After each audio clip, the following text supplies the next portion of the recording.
Ayesha met Bako on a warm evening in the busy streets of Tamale. He had that kind of smile that made you pause, hopeful, full of dreams, even though he had little to his name. He was struggling, but he had big plans. And Ayesha? She believed in him more than he believed in himself. She gave him everything, her time, her laughter, her heart. When he couldn't pay rent, she sold her gold necklace. When he couldn't eat, she gave up her own meals.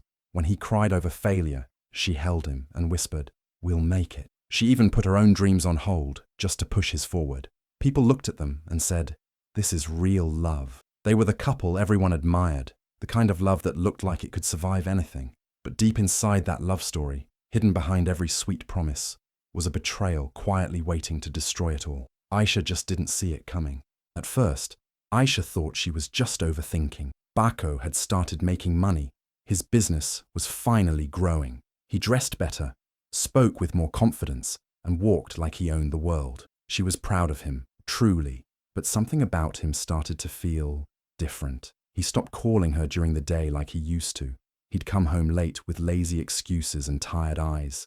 His phone, once left carelessly on the table, was now always in his pocket, or face down, locked with a new password. He smelled of cologne she didn't buy and laughed at messages she didn't see. There were quiet phone calls in the hallway, names she didn't recognize, and smiles that didn't belong to her anymore. Ayesha's heart started to ache in ways she couldn't explain.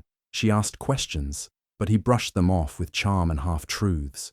He made her feel like she was the problem for even asking. Deep down, her instincts screamed that something was wrong, but she loved him too much to believe it. She told herself, maybe he's just stressed, maybe I'm just insecure. She tried harder, cooked his favorite meals, dressed up more, smiled through the confusion. She wanted to be enough, to hold on to what they had built, but the man she once knew was slipping away, slowly, silently. And even though she was still standing right beside him, Ayesha had never felt more alone. It happened on a quiet afternoon. Ayesha was scrolling through her phone when she paused, blinking in shock. On a mutual friend's WhatsApp status was a photo of a wedding invitation. Her heart stopped. There was Bako's name, next to another woman's, Zahara. The ceremony had already happened in Kumasi, a secret wedding. No message, no explanation, no goodbye. Just silence, just betrayal. She stared at the screen, hoping it was a mistake, a joke, anything but real. But it was real. The man she gave everything to, her love, her money, her time, had married someone else behind her back, and he didn't even have the decency to tell her. No divorce, no conversation, not even a single word. News spread fast. Tamale is small, and whispers travel like wildfire. Some people pitied her, others laughed behind her back. How could she not know? They whispered. He played her. Ayesha couldn't walk through the market without feeling eyes on her. Strangers stared, neighbors murmured, and even old friends avoided her gaze. The shame was heavy, suffocating. She had fought for him, sacrificed everything, and now she was just the girl he left behind. The heartbreak was one thing, but the public humiliation, that cut even deeper. Ayesha felt like the whole world had turned its back on her, and all she had left was the shattered pieces of a love she thought would last forever. Ayesha didn't speak to anyone for days. She locked her door, shut the curtains, and let the darkness wrap around her like a blanket. She didn't eat, she didn't sleep. She just cried, deep, painful cries that came from a place she didn't even know existed. Her chest felt heavy, her body weak, her heart completely shattered. The betrayal kept playing in her mind like a broken record. How could he do this? After everything. Her phone buzzed non-stop. Messages, calls, gossip. She didn't answer. She didn't care. All she could do was lie on the floor, holding her chest, hoping the pain would stop. Her family knocked on her door, begging her to eat, to talk, to move. When she finally let them in, their words weren't what she needed. "It's over," they said. "Accept it. Don't make noise. Stay quiet, for the sake of dignity." But something inside Ayesha broke even more when she heard that. Stay quiet, after being lied to, used, and thrown away like she meant nothing. She looked at her reflection, tired eyes, messy hair, a face full of pain. But behind all that pain, there was a small spark, rage maybe, or strength, or both. She had been loyal, kind, and forgiving. And this was what she got in return. No, Ayesha wasn't born to be silent. She realized then that her story wasn't ending here. It was just the beginning of something bigger, something louder, something powerful. 1 month later, the whole town gathered for the annual festival. Music, dancing, food, and laughter filled the air. But no one was ready for what was about to happen. As the crowd buzzed with energy, Ayesha appeared. She wore a stunning kente dress, bold and colorful like her spirit. Her head was high, her steps calm and strong. She looked like a queen who had already won a battle. People stared. Whispers followed her as she walked through the crowd. Some were shocked to see her. Others just watched in silence. And then, in the middle of it all, she walked straight up to Bako and Zahara. They stood there, caught off guard, eyes wide, unsure of what to expect. But Ayesha didn't scream. She didn't cry. She just looked at them with a peaceful smile and said, "Thank you for setting me free." That was it. Simple, powerful, enough to make the entire place go silent. Someone in the crowd had their phone out. Cameras flashed. Within minutes, the video was all over social media. People were cheering her on, praising her strength, reposting her words. "Thank you for setting me free" became a trending phrase.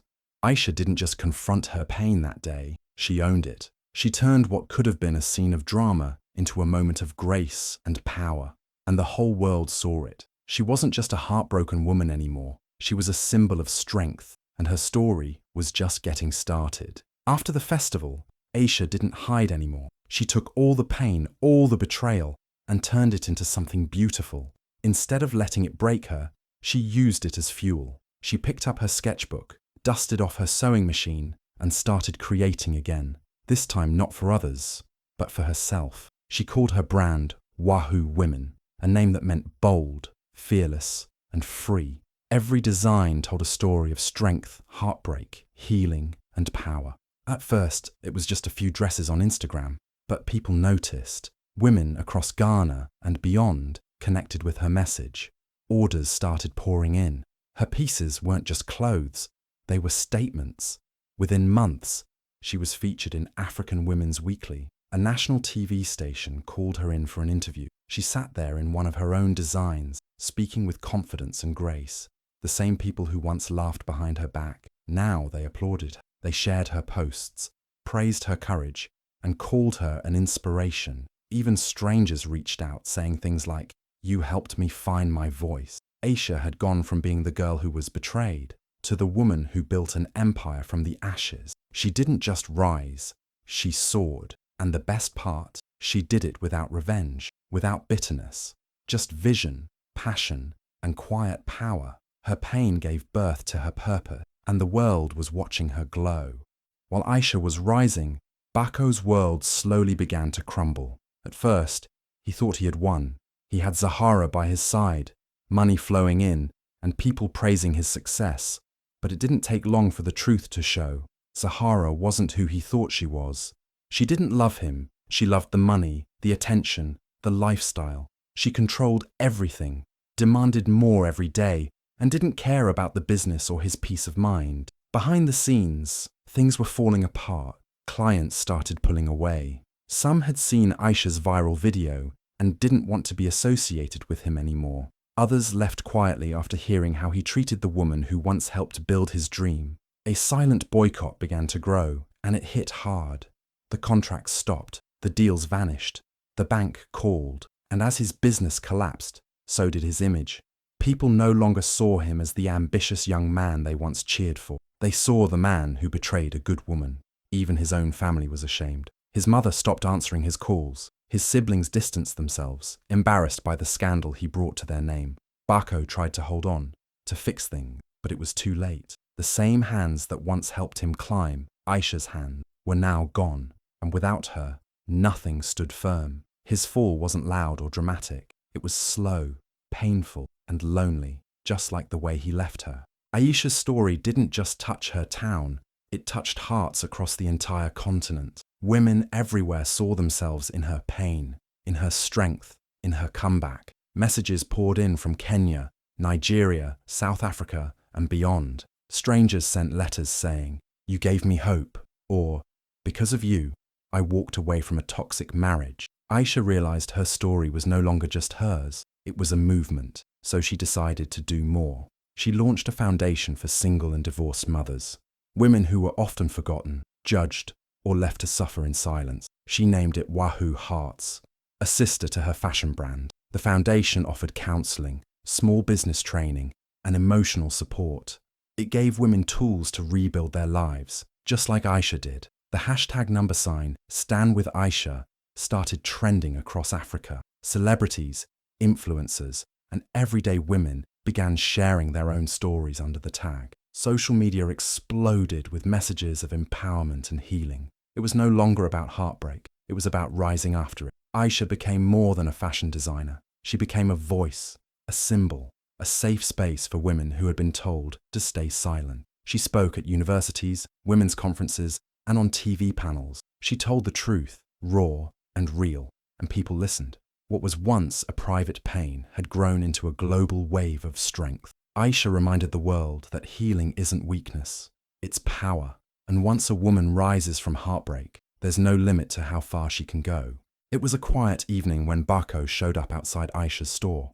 The streetlights cast a soft glow on his face, but nothing could hide how broken he looked. His clothes were wrinkled, his eyes tired, and his once proud posture now slouched with regret. He stood there for a long time, just staring at the name above the shop, Wahoo Women, the brand she built from her pain. When Ayesha finally stepped outside, she didn't flinch. She looked beautiful, calm, and strong, the kind of woman who had rebuilt herself piece by piece.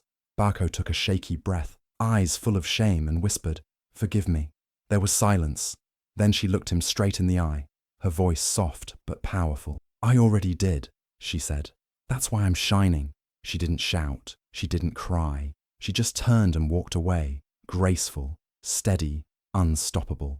Bako stood frozen, watching the woman he once betrayed disappear into the life she created without him. In that moment, he didn't just lose her. He realized he had lost everything, not because she hated him, but because she no longer needed him. She had already forgiven, not for him, but for herself. That was her freedom. That was her glow. And all Bako was left with was the heavy silence of his own guilt. 2 years later, Ayesha stood on a huge stage in Abuja, Nigeria. The stadium was packed, thousands of people waiting to hear her speak. Lights shone bright, cameras rolled, and every eye was on her. She took a deep breath and began to share her story. The heartbreak, the betrayal, the long nights of pain. She spoke about her scars, both seen and hidden, and how she found strength in the darkest moments. As she spoke, tears filled the eyes of many in the crowd. Women nodded, men whispered, and hope spread like wildfire. The girl who was once left behind, forgotten and hurt, had grown into a woman who inspired an entire continent. She wasn't just telling her story, she was showing what it meant to rise, to heal, and to shine despite everything. That day, Ayesha didn't just win for herself, she won for every woman who ever felt broken. She became a symbol of courage and resilience, proving that no matter how hard life knocks you down, you can always rise again. The world watched her win, and in her victory, they saw their own hope.